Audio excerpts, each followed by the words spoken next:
Hello friends, നമുക്കിന്ന് chicken ഉമ്മക്കുൽസ് ഉണ്ടാക്കിയാലോ. പച്ചമല്ലിയും വറ്റൽമുളകും ജീരകവും കുരുമുളകും ഒന്ന് വറുത്ത് പൊടിച്ചെടുക്കണം.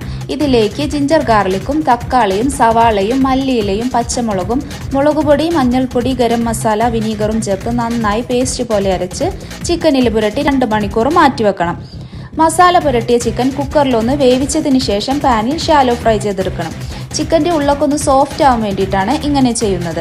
ഇനി മസാലക്കായി പാനിലേക്ക് കുറച്ച് സവാളയും തക്കാളിയും പച്ചമുളകും ചിക്കനിൽ തേച്ച മസാലയും ചേർത്ത് വഴറ്റി ഒരു ബോയിൽഡ് എഗ്ഗും ചേർത്ത് മിക്സ് ചെയ്തെടുത്താൽ മസാല റെഡി. ഈ മസാല ചിക്കൻ്റെ ഉള്ളിലേക്ക് ഫിൽ ചെയ്ത് കൊടുക്കണം. ഇനി ചിക്കനെ ഒന്ന് ഉമ്മുക്കുൽസു ആക്കി എടുക്കണ്ടേ. അതിനായിട്ട് ഒരു ബോയിൽ ചെയ്ത എഗ്ഗ് എടുത്ത് ഗ്രാമ്പു വെച്ച് 2 കണ്ണും ക്യാരറ്റ് വെച്ച് മൂക്കൊക്കെ വെച്ച് കൊടുക്കണം.